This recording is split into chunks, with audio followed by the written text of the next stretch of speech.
23 years of fatherhood. 23 years of believing. And somewhere in those folded pages was a truth I wasn't sure I wanted to know. My hands were steady when I tore it open. That surprised me. I thought they'd shake. The words blurred together at first. Then they became very clear. Very final. Probability of paternity 0%. Welcome. This is Voice of Deborah, and if you are joining us for the first time, please hit the subscribe button. My name is Robert. I'm 61 years old now. This happened 3 years ago, but the story really begins much earlier. Back in 1977, when I thought I understood how my life would unfold. I was 23 then, working at a manufacturing plant outside Cincinnati. Long shifts, decent pay, the kind of work that made your body ache but let you sleep at night. Karen worked in the office, payroll, mostly.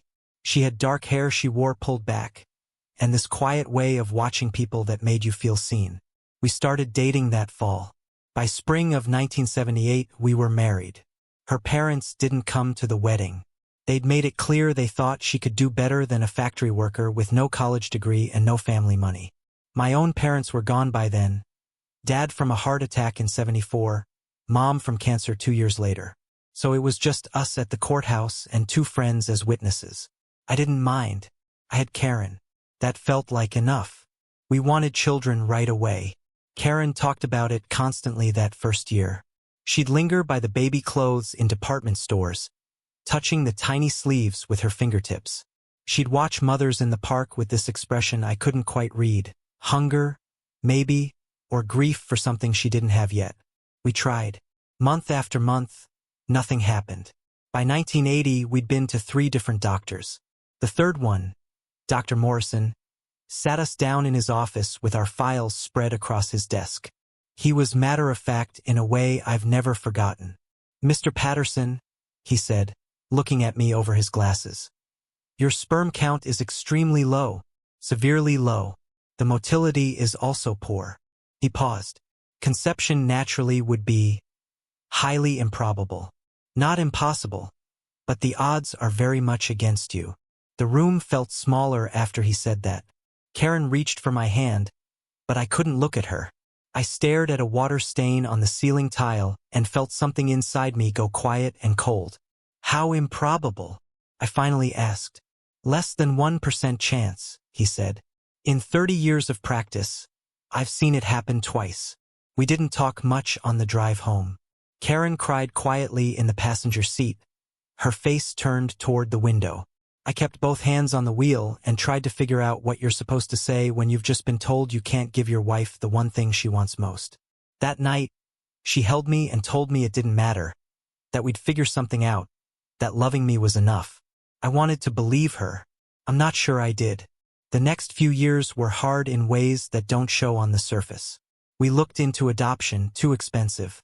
We talked about artificial insemination, also expensive, and the technology wasn't what it is now. Mostly, we just lived with it. Karen stopped lingering by baby clothes. I stopped flinching when friends announced pregnancies. We got good at pretending it didn't hurt. In 1983, something shifted. Karen got quieter, more distant. She started taking long walks in the evenings, coming home after dark without much to say about where she'd been. She said she needed space to think. I gave it to her. What else could I do? In October of that year, she told me she was pregnant. I was in the garage, changing the oil on our car, when she came out and said it. Just like that. "Robert, I'm pregnant." I dropped the wrench. It clattered against the concrete floor, and I just stood there, oil on my hands, staring at her. How is that possible?" She smiled, but it didn't reach her eyes. "Dr. Morrison said it could happen. 1% chance. Maybe we're that 1%. I wanted to believe her. God, I wanted to believe her so badly. I pulled her into my arms right there in the garage, and I felt something I hadn't felt in years. Hope. Real painful hope. "We're going to have a baby," I said into her hair. "We're going to have a baby," she repeated. I pushed down the small voice in my head that whispered questions I didn't want to ask. I pushed it down so far I almost convinced myself it wasn't there. Daniel was born in June 1984. 7 pounds, 3 ounces. Dark hair, blue eyes that would turn brown later. He looked like Karen. Everyone said so. I held him in the hospital and felt my chest crack open with love so fierce it scared me. He was mine. I decided that the moment I saw him, biology didn't matter. Dr. Morrison's 1% miracle didn't matter. This was my son. I worked double shifts that first year to keep us afloat. Karen stayed home with Daniel, and I'd come back exhausted to find her rocking him, singing softly. She was a good mother, careful, attentive. Sometimes I'd catch her watching me hold him with an expression I couldn't read, something between relief and sorrow. I didn't ask about it. I didn't ask about a lot of things. Daniel grew. He was a quiet kid, thoughtful, with Karen's dark eyes and a smile that came slow but stayed long. He liked building things with his hands, Legos at first, then model cars, then actual woodworking by the time he was 12. We'd spend Saturdays in the garage together, him learning to use a saw, me teaching him to measure twice and cut once. Those were good years. I don't want to pretend they weren't. Whatever shadow hung over his conception, whatever questions I'd buried, they stayed buried. Daniel was my son in every way that counted. I coached his little league team. I helped with homework. I sat through terrible school concerts and terrible action movies because he wanted me there. Karen and I grew older together. We settled into a rhythm that felt like contentment, or close enough. She kept the house. I kept working, moved up to floor supervisor, then plant manager. We took vacations to Lake Erie every summer. We celebrated anniversaries quietly. We didn't talk about the past. In 2003, when Daniel was 19, he met Sarah at college. She was studying nursing. He brought her home for Thanksgiving, and I could see he was serious about her. They married 2 years later, right after graduation. I walked him down the aisle. No, wait. I'm mixing that up. I stood beside him as his best man. Karen cried through the whole ceremony. Daniel and Sarah moved to Columbus for work. They visited every few months, called every week. Daniel got a job as a contractor, started his own small business doing custom carpentry. He was good at it. Better than good. He sent me photos of his work, built-in bookshelves, kitchen cabinets, a dining table made from reclaimed barnwood. I was proud. That's the word I keep coming back to. I was proud of him in a way that felt like proof of something, that I'd done right by him, that he'd turned out well, that being his father meant something real. Karen got sick in 2017. Ovarian cancer. Stage 3 by the time they caught it. She went through surgery, chemotherapy, radiation. Daniel came home as often as he could. We'd sit in the hospital room together, the three of us, and sometimes Karen would reach for both our hands at once. She deteriorated faster than the doctors expected. By early 2018, they'd moved her to hospice care. She had maybe 2 months, they said, maybe less. Daniel spent those last weeks at the house. Sarah stayed in Columbus. She was 7 months pregnant with their first child, our first grandchild. But Daniel was there every day, helping me with Karen, sitting with her when she was awake, handling the things I couldn't handle. One afternoon, about a week before she died, Karen asked to speak to Daniel alone. I stepped out of the room, went down to the kitchen to make coffee I wouldn't drink. They were up there for almost an hour. When Daniel came down, his face was pale. He wouldn't meet my eyes. What did she say? I asked. She just wanted to tell me she loved me, he said. Make sure I knew that. I nodded. It seemed reasonable. We were all saying final things those days. Karen died on March 14, 2018, 62 years old. The funeral was small. We buried her next to her parents in the cemetery on Route 50. Daniel gave a eulogy that made everyone cry. I couldn't speak. I just sat in the front row and felt hollowed out. The lawyer's letter came 6 weeks later. I wasn't expecting it. Karen had never mentioned updating her will, and we didn't have much to leave anyway. The house was paid off and we had some savings, but nothing that required legal complications. But there was the letter, official looking, from Morrison and Associates in Cincinnati. It requested my presence for the reading of Karen Patterson's will and the distribution of sealed documents per her instructions. I called Daniel. He'd gotten the same letter. We met at the lawyer's office on a Tuesday morning in May. Mr. Morrison, Not the same Dr. Morrison from decades ago, no relation. Was a thin man in his 50s with wire-rimmed glasses and the careful manner of someone who'd delivered bad news before. "Gentlemen," he said once we were seated. "Thank you for coming." Mrs. Patterson was very specific about her wishes regarding this meeting. Before we proceed with the will itself, she left sealed documents for each of you. She instructed that you read them here, in this office, together. He slid 2 envelopes across the desk. One had my name. One had Daniel's. Daniel looked at me. I looked at the envelope. "I'll step out," Morrison said. "Take your time. Buzz when you're ready." The door closed behind him. I opened mine first. Inside was a letter. Karen's handwriting, shaky from the illness but unmistakably hers, and a second sealed envelope marked DNA results. My hands weren't steady anymore. I read the letter. "Robert, I'm sorry. I know those words aren't enough, but they're all I have left to give you. Daniel is not your biological son.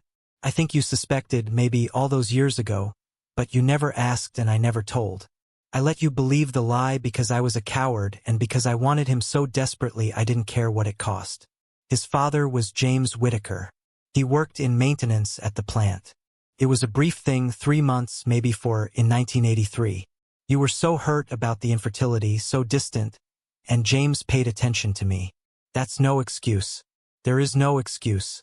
When I found out I was pregnant, James wanted nothing to do with it. He was married. He had his own family. He made that very clear. So I came back to you and I lied. I told you it was a miracle. I watched you fall in love with a child that wasn't yours, and I let it happen because I was selfish and desperate and afraid. You were a good father. Better than good. Daniel loves you. That's real, even if everything else was a lie. I've left evidence in this envelope, a DNA test I took last year before I got too sick. I wanted you to know the truth before I died, but I was too much of a coward to tell you to your face. I'm sorry for that too. You deserved better than me.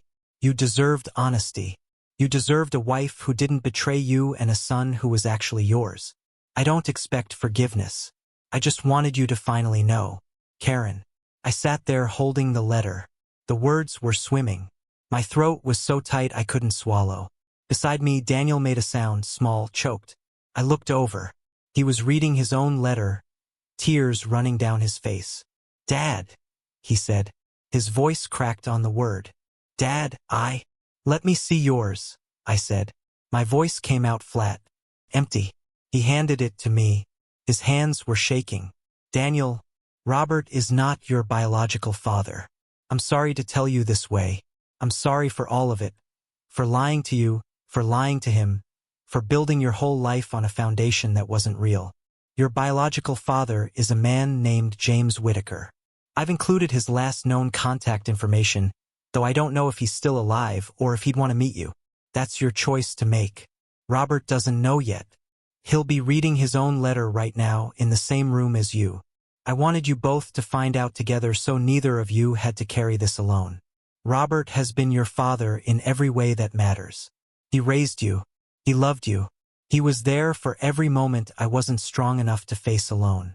Whatever you feel about me right now, and I know it's probably hatred and I deserve that, please don't let this change how you see him. He's the best man I ever knew, and I destroyed him. I'm sorry, Mom." The room was very quiet. Daniel was crying openly now, his face in his hands. I sat there with both letters on my lap and the sealed DNA results I hadn't opened yet and felt nothing. Not anger, not grief, just nothing. "I didn't know," Daniel said through his tears. "I swear to God, Dad, I didn't know. I believed him. I could see it in his face. The shock was real." "I know," I said. "I'm still your son." His voice was desperate now. "That doesn't change. You're still my father."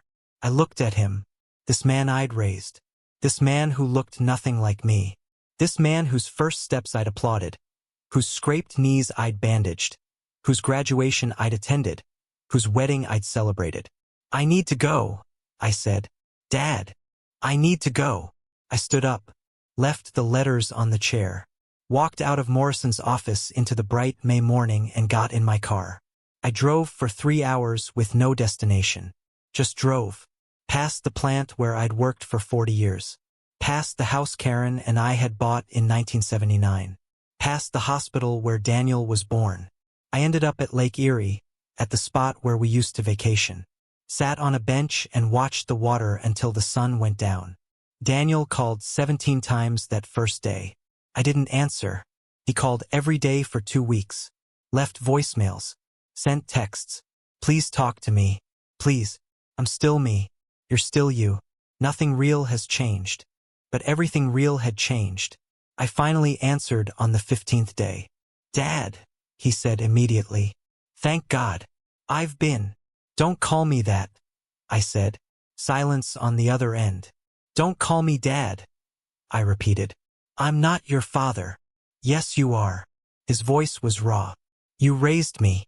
You. Your father is a man named James Whitaker. I'm just someone who was lied to for 34 years. That's not fair. Fair. The word came out sharp, harder than I'd intended.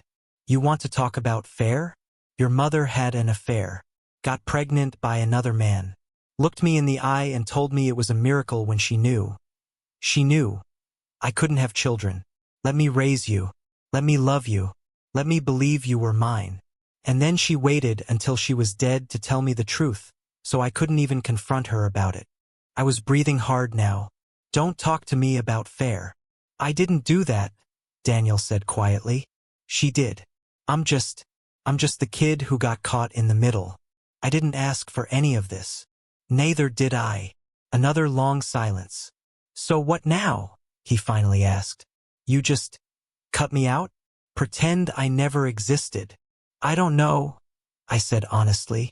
I don't know what to do with this. Sarah had the baby, he said after a moment. Last week. A girl.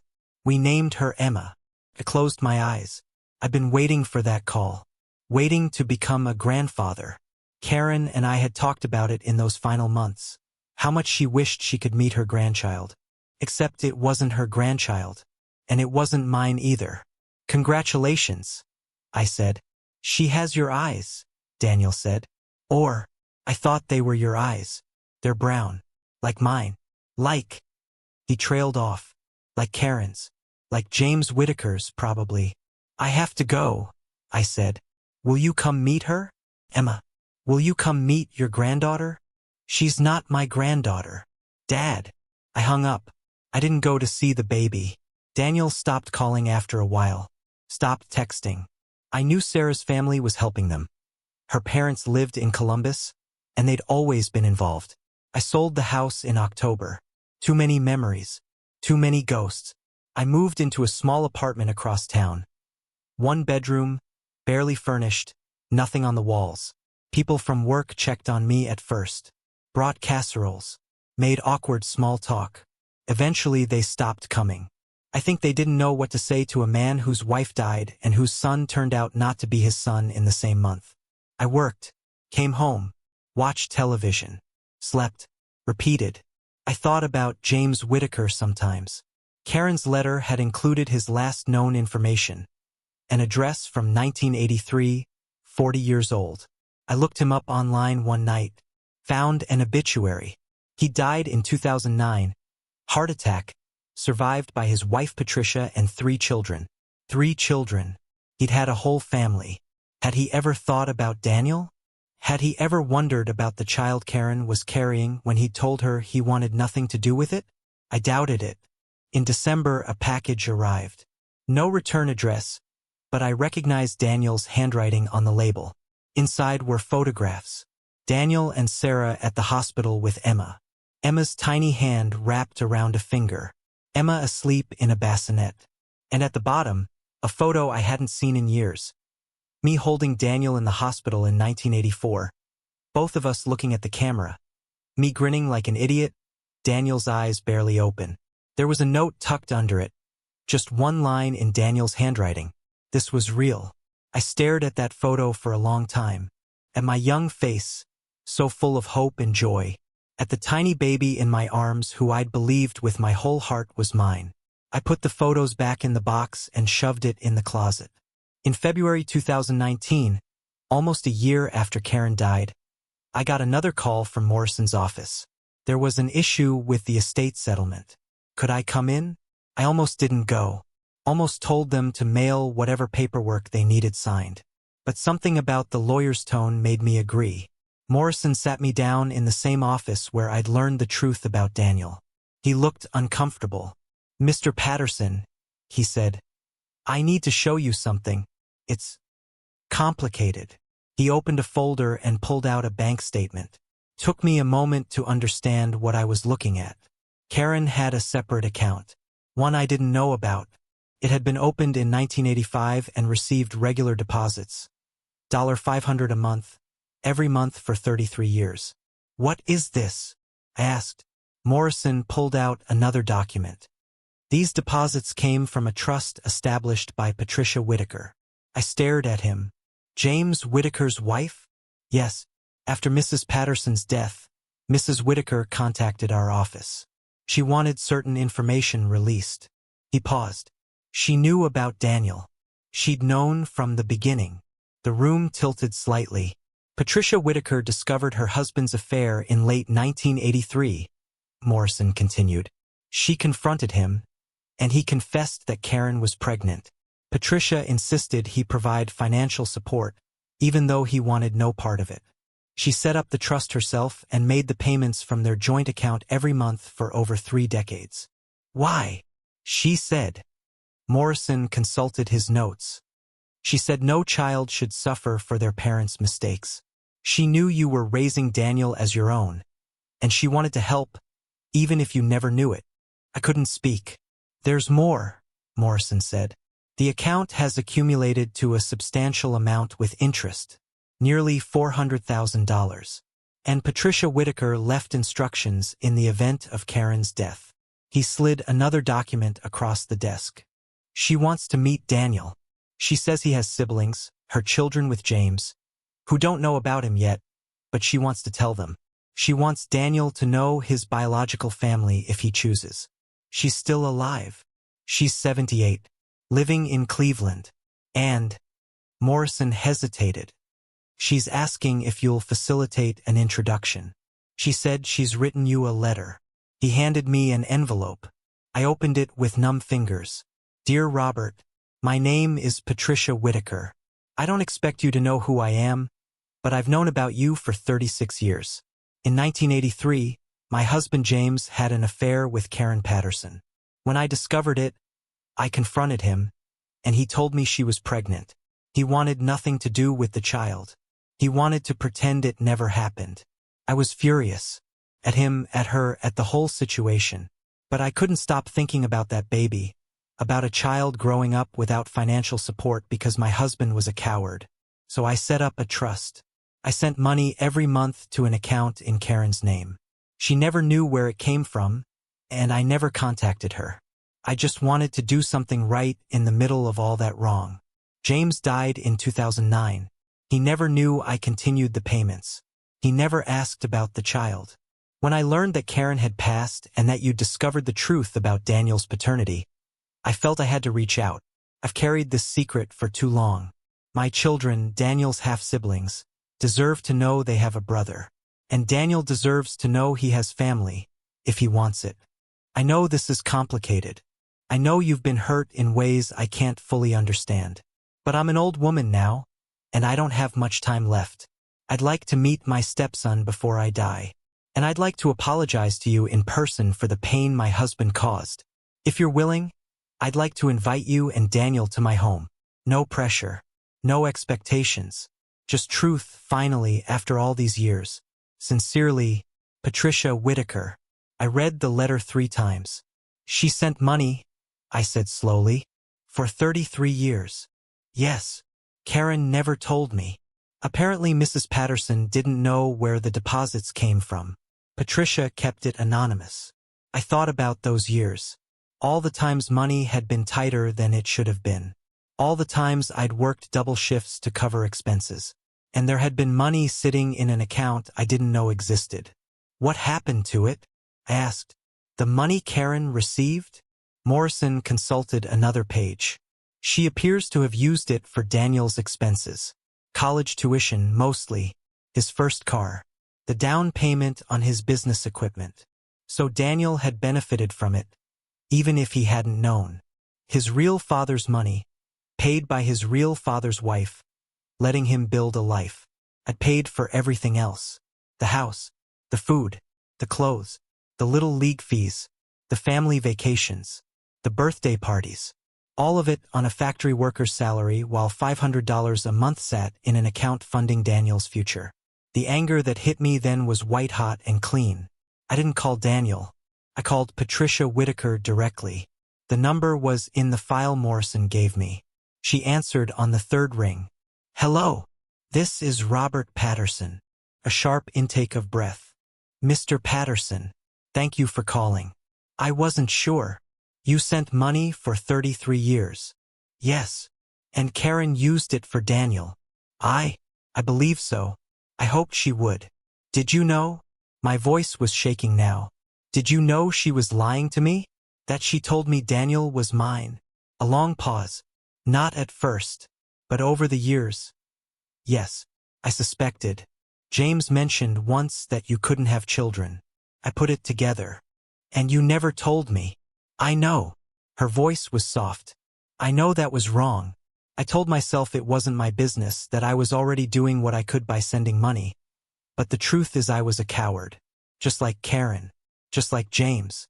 We all protected ourselves and left you in the dark." At least she was honest. "Why now?" I asked. "Why contact Daniel now?" "Because I'm dying," she said simply. "Pancreatic cancer. 6 months, maybe less.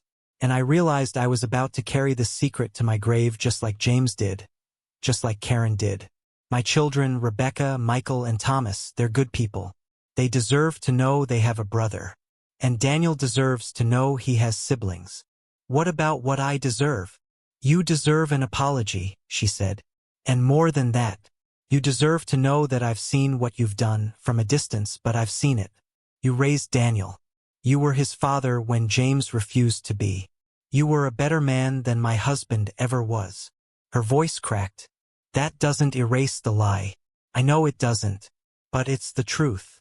I was quiet for a long time. "Will you come?" she asked finally. "Will you bring Daniel? Let me apologize in person. Let me introduce him to his siblings. They know now, I told them last week. They want to meet him." "I haven't spoken to Daniel in 9 months," I said. "I know. He's called me. He's devastated, Robert. He lost his mother and his father in the same day." "I wasn't his father." "Yes, you were." Her voice was firm now. "Blood doesn't make a father. You know that. You've lived it." I didn't answer Patricia right away. I told her I'd think about it. I thought about it for 2 weeks. During that time, I did something I hadn't done in months. I opened the box of photographs Daniel had sent me, looked through them one by one. Daniel at 3, covered in mud from the backyard. Daniel at 8, holding up a fish he'd caught. Daniel at 16, in his baseball uniform.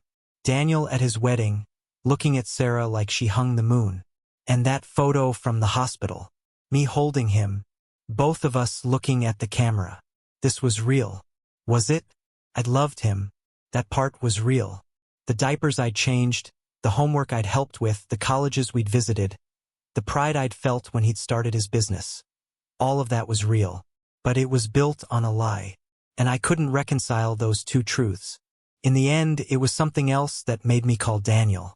I was at the grocery store, of all places, buying coffee, and I saw a father with his son.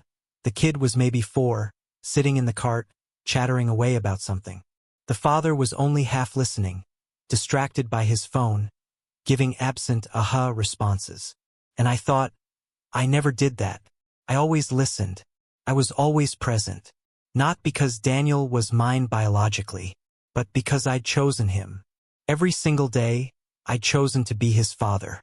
Karen had taken that choice away from me at the beginning. But every day after, every morning I woke up and made him breakfast, every night I read him stories, every soccer game I attended, those were my choices. She'd lied about his conception. But she hadn't lied about those 23 years. Those were real. I called Daniel that night. He answered immediately. Dad. I let him call me that. Just this once. Patricia Whitaker wants to meet you, I said. Wants to introduce you to your half-siblings. I know, she told me, but He paused. I won't go if you don't want me to. Why would what I want matter? Because you're my father. His voice was firm. I don't care what any DNA test says. I don't care who James Whitaker was. You're my dad. You raised me. You taught me how to be a man. And if meeting Patricia and these siblings would hurt you, then I won't do it. Something in my chest cracked open. I'll go with you, I heard myself say. What? I'll go with you. To meet them. Daniel was quiet for a long moment. You don't have to. I know, but I will. We drove to Cleveland on a Saturday in March. Daniel picked me up at my apartment. It was the first time we'd seen each other in 10 months. He looked older, thinner. There were shadows under his eyes. Hey, he said when I opened the door. Hey. We stood there awkwardly. You want to see pictures of Emma? He asked. She's almost a year old now. Okay. He pulled out his phone. Showed me photos of a chubby baby with dark curly hair and a wide smile. She was beautiful. She looks like Sarah, I said. Yeah. Thank God. He smiled slightly. Sarah says she has my stubbornness, though. The drive took 2 hours. We didn't talk much at first. Then, about halfway there, Daniel said, I'm sorry. You didn't do anything. I know, but I'm still sorry. For all of it. I nodded. Do you hate her? He asked quietly. Mom. I thought about that question a lot over the past months. No, I said finally. I'm angry. I feel betrayed. But I don't hate her. She was weak and scared, and she made a terrible choice. But she also gave me you. I glanced at him. Even if it was a lie at first, you were still the best thing in my life. Daniel wiped his eyes. You were the best thing in mine. Patricia lived in a modest house in a Cleveland suburb. When we pulled up, there were 3 other cars in the driveway. They're all here, Daniel said. He sounded nervous. You ready? No. You? No. We got out anyway. Patricia answered the door. She was small, frail, with white hair and sharp blue eyes. She looked at Daniel for a long moment, then reached out and touched his face gently. You look like your father, she said. But you have your mother's eyes. Daniel didn't know what to say to that. She turned to me. Robert, thank you for coming. I know this can't be easy. It's not. I know. Come in. Please. The living room was full of people.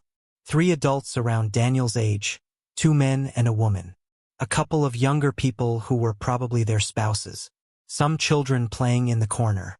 Patricia made introductions. This is Rebecca, my daughter. Michael and Thomas, my sons. And this, she gestured to Daniel, is your brother, Daniel? The silence was heavy. Then Rebecca stepped forward. She had Patricia's eyes and a kind smile. It's nice to finally meet you, she said to Daniel. Mom told us last week. It was a lot to process.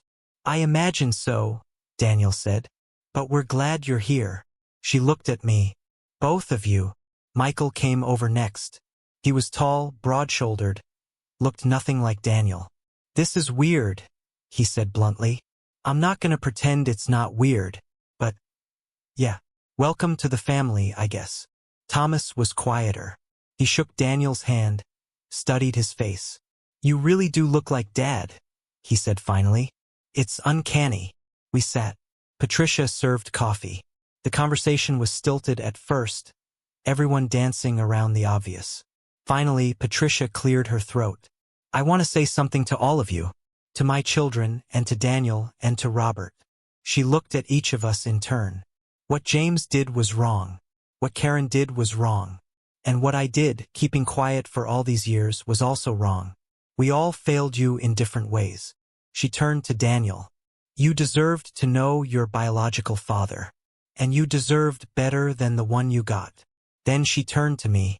And you deserved the truth. From the beginning. You deserved a wife who was honest and a choice about whether to raise another man's child. Instead, you got deception. She paused. But you also gave Daniel something James never could have given him, a real father. Someone who showed up. Someone who cared. And I want you to know that I've always been grateful for that, even if I never said it. I didn't trust myself to speak. Rebecca spoke up. When Mom told us about Daniel, I was angry at first. At Dad mostly for cheating, for being so irresponsible. But then I thought about it more and I realized. She looked at Daniel. You didn't ask to be born into this mess. None of us did. And we'd like to get to know you. If you want that. Daniel nodded. I'd like that. The afternoon unfolded slowly. Daniel and his siblings talked carefully at first, then more freely. They discovered they were all in similar fields. Rebecca was an architect, Michael a contractor, Thomas a carpenter. They all worked with their hands like Daniel. That was Dad, Thomas said. He was a fix-it guy. Could build anything. Me too, Daniel said quietly. I always thought I got that from... He stopped, glanced at me. From me, I finished. I taught you woodworking in the garage. Every Saturday. You did, Daniel said. But maybe it was in my blood too. Both things can be true. I nodded slowly. Maybe they could. The children, Daniel's nieces and nephews technically, warmed to him quickly. They showed him their toys. He got down on the floor and helped them build a block tower. I watched him with them and saw the same patience he'd had even as a child. The same gentleness. Patricia sat beside me on the couch. We watched in silence for a while. He's a good man, she said finally. You raised a good man. He would have been good regardless, I said. That's just who he is. Maybe, but you shaped him. Don't discount that. Before we left, Patricia pulled me aside. We stood in her small kitchen while everyone else said goodbyes in the living room. I want you to have something, she said. She handed me a check. I looked at it. For $100,000. The full amount from the account. I can't take this. It's not for you, she said. It's for Daniel. But I want you to decide how he gets it. Whether he gets it. You're his father. You've always been his father. This should be your choice. I stared at the check. Karen should have told me about this money. Yes, she should have. I worked myself to exhaustion for years. Extra shifts, weekends, holidays. We could have used this money. I know. And I'm sorry. Patricia's eyes were damp. But you also gave Daniel something money couldn't buy. You gave him yourself. Your time. Your presence. James's money paid for college. But you paid for everything that mattered. Daniel drove us home. It was dark by the time we got back to Cincinnati. He pulled up in front of my apartment building but didn't put the car in park. That was... He trailed off. Yeah. They're nice. Rebecca and Michael and Thomas. Their kids are cute. They seem like good people. Yeah. He was quiet for a moment. Do you think I should stay in touch with them? Do you want to? I think so. Maybe. Feels disloyal somehow. To you. I looked at him, really looked at him. This man who was 34 years old now, who had a wife and a daughter, who was building a life in Columbus.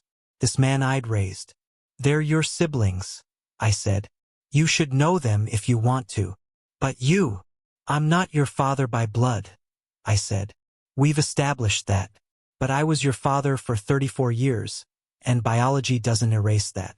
You can have them in your life and still have me. Those things aren't mutually exclusive. Are you sure? No, I admitted.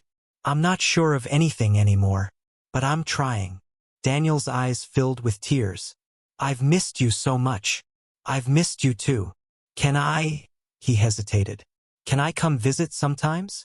Bring Sarah and Emma? Let her know her grandfather. The word stuck in my throat. Grandfather. Was I? By any definition that mattered? I'd like that, I said. Daniel started visiting once a month. He'd drive down from Columbus with Sarah and Emma, and we'd spend the afternoon together. Sometimes at my apartment, sometimes at parks, sometimes just driving around. Emma called me Papa. I didn't correct her. I met with Patricia twice more before she died in August 2019. The last time, she could barely speak. the cancer eating her from the inside. She took my hand and said, "Thank you for coming. Thank you for giving Daniel a real father." "I didn't do it for you," I said. "I know. You did it for him. That's what made you the right person." After her funeral, Rebecca, Michael, and Thomas asked if Daniel and I would come to dinner at Rebecca's house. We went. It became a monthly thing, alternating between Cincinnati and Cleveland, the strange blended family figuring out how to exist together. At Thanksgiving that year, we were all at Rebecca's. Daniel and his siblings were cooking together in the kitchen, arguing good-naturedly about the right way to season a turkey. Their children were running through the house. Sarah was helping Rebecca set the table. I sat in the living room holding Emma, who was 18 months old now and chattering constantly in a language only she understood. Michael came and sat beside me. "Can I ask you something?" "Sure." "How did you do it? Raise Daniel all those years thinking he was yours, then find out the truth and still be his father?" I thought about that. "I don't know that I had a choice," I said finally. "You can't unlive 34 years. You can't unfeel love." I was angry. I'm still angry sometimes. But Daniel was real. He is real. And what we had together, that was real too, even if it started with a lie. Michael nodded slowly. "For what it's worth, I'm glad he had you." Our dad, James, was complicated. Not a bad man, but not a particularly good one either. Distant. Hard to please. Daniel wouldn't have had a good childhood with him. Maybe not. But with you, he did. Rebecca and I saw it today, the way he looks at you, the way he talks about you. That's not fake. That's not obligation. That's a son who loves his father. In January 2020, Daniel called me with news. Sarah was pregnant again. Another girl. Due in August. "We want to name her Karen," he said carefully. "After Mom. Would that be okay?" I thought about Karen. About her lie. About her betrayal. About the 39 years we'd spent together, the good parts and the bad parts all tangled up together. "It's your daughter," I said. "You should name her what you want. But I'm asking if you'd be okay with it." I closed my eyes. "Yeah, I'd be okay with it. Thank you." He paused. "And Dad? We want you in the delivery room this time. If you're willing. We want both grandpas there." "Both grandpas?" "You and Sarah's father. Emma's already got 2 grandfathers. This baby should too." Something in my chest loosened. Just a little. "I'd be honored," I said. Karen Patricia Patterson was born on August 15, 2020, at 3:47 in the morning. I was there when she came into the world, just like I'd been there when Daniel was born 36 years earlier. The nurse handed her to Daniel first, then to Sarah, then, after what felt like an eternity, to me. She was tiny, red-faced, perfect. "Hello, little one," I said softly. "I'm your papa." She opened her eyes, dark, like Karen's had been, like Daniel's were, and looked at me. And I felt that same crack in my chest I'd felt the first time I'd held Daniel. That terrifying, beautiful weight of love. Daniel stood beside me, watching. "You okay?" he asked. I looked up at him. This man who wasn't mine by blood but was mine in every other way that counted. This man who'd chosen to keep me in his life even after learning the truth. This man who'd forgiven me for pulling away, who'd fought to maintain our relationship even when I tried to sever it. "Yeah," I said. "I'm okay. I'm 61 years old now. 3 years have passed since I opened that envelope in my kitchen and learned that my entire life was built on a lie. Daniel comes to visit every few weeks. Emma is 4 now, bright and funny and fearless. Little Karen, we call her KC, is almost 3, quieter than her sister but just as sweet. They both call me Papa. They both run to me when I arrive, arms outstretched, shrieking with joy. I have dinner with Rebecca, Michael, and Thomas once a month. We talk about our lives, our work, our families. They tell stories about their father, and I listen. Sometimes the stories are fond. Sometimes they're complicated. I'm learning that James Whittaker was neither a monster nor a saint, just a flawed man who made selfish choices.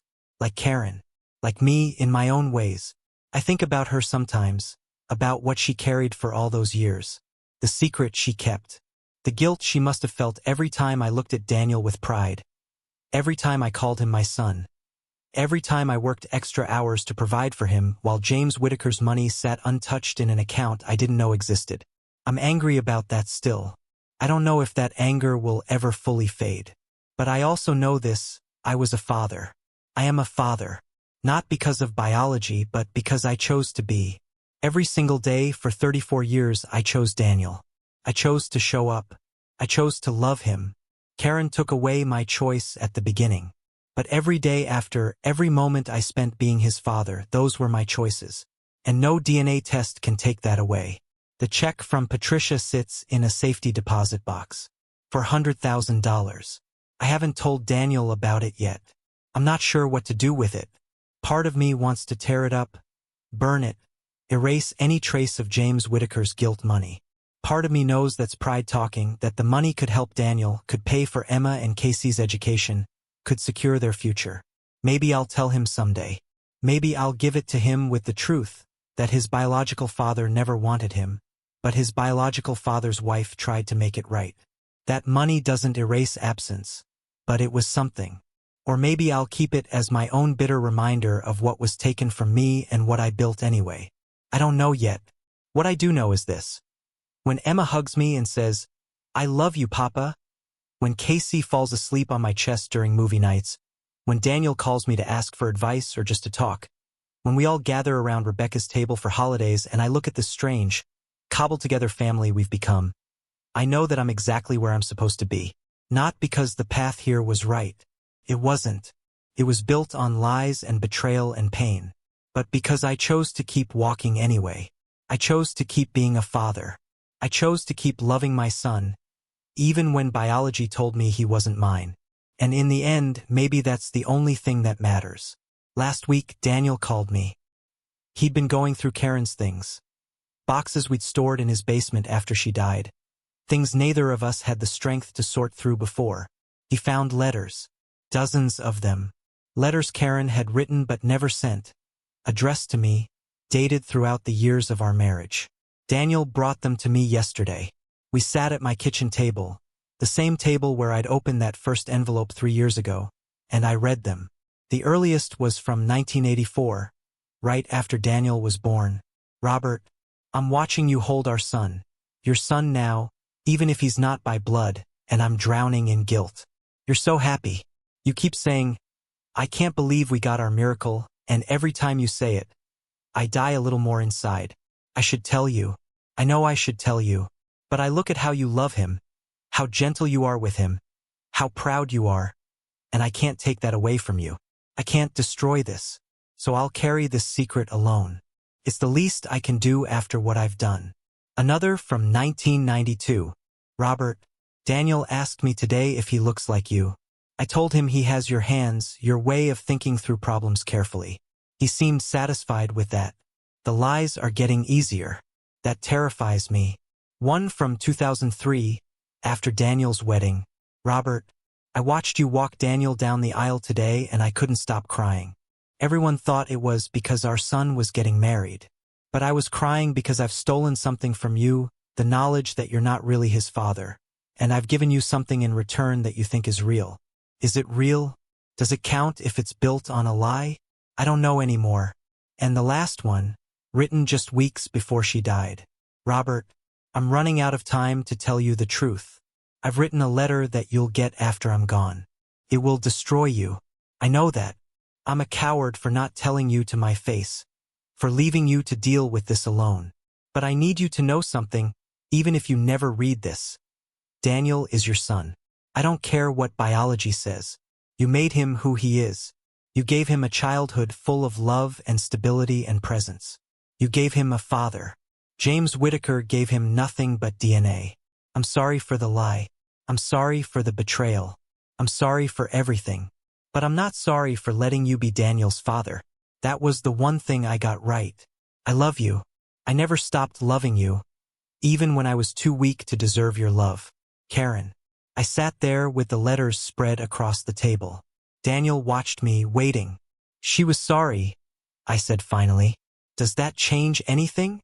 "No. But it helps, maybe. A little. Daniel picked up one of the letters, read it. She says, "I'm your son. You are my son. Even after everything?" I looked at him. Especially after everything. If you're listening to this and you've gone through something similar, if you've discovered betrayal, if you've learned that your family isn't what you thought it was, if you're holding pain that feels too heavy to carry, I want you to know this. It doesn't get easier. Not really. 3 years later, I still have days where the anger wells up and threatens to drown me. I still have moments where I look at Daniel and think, "You're not really mine," before I catch myself and remember that he is, in all the ways that count. But it does get bearable. The weight doesn't disappear, but you learn to carry it. You learn to separate the lie from the love. You learn that people can be both the worst thing that happened to you and the reason you kept going. Karen betrayed me. That's true. But Daniel is also my son. That's true too. Both things exist at once. And I've had to learn to live in that complicated space between them. The DNA test didn't destroy my family. The lie did. But what the lie couldn't destroy was the choice I made, every day for 34 years, to be a father. And in the end, that choice was mine. Not Karen's. Not James Whitaker's. Mine. No one can take that from me. Thank you for listening. This is Voice of Deborah. If the story touched you, or if you're carrying your own complicated truth, please share this video with someone who needs to hear it. Hit the subscribe button if you haven't already. And remember, families aren't always built on truth, but they can be rebuilt on honesty and choice. Leave a comment below. Tell me your story. Tell me how you've survived your own betrayals, your own complicated truths. We're all carrying something. We're all trying to figure out what's real. Sometimes, the realest thing is simply choosing to keep loving anyway.